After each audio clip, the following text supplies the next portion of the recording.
Ahmed asked me what my opinion was regarding the media release that we got last week regarding the government's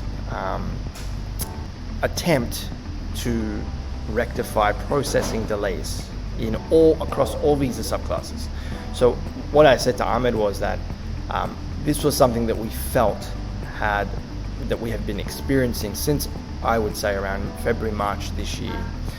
Prior to February, March this year, you could really expect onshore partner visas and also offshore, but particularly onshore, with a certain degree of certainty and confidence how long an onshore partner visa was going to take to process, because of how long our own cases were taking and other visa user cases were taking. So we were estimating 6 months really was the average for an onshore partner visa to be processed.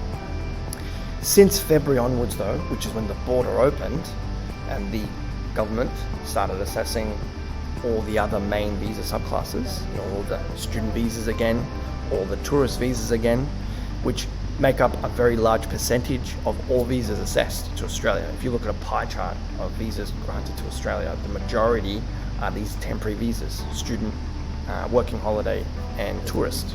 Those types of visas. So they were all closed during COVID. Partner visas were still open. So the pie chart really was all partner visas. So hence they were being pushed through so quickly. When the border opened in February, the pie chart kind of went back to what it was. Partner visas make up a little piece of that puzzle, a piece of that pie, and the other visa subclasses start to be assessed, which means case officers had to stop assessing partner visas and go back to those other visa types. So, and that was what we felt was happening. I couldn't prove it, but that was what we suspected was going on. And this media release basically confirms that, in that they acknowledge that there's processing delays across the board and that they've had to reallocate case officers to other visa types and not partner visa types. So that was my comment, was that the media release was in line with what we were feeling in the industry. And ultimately, it's not a good thing.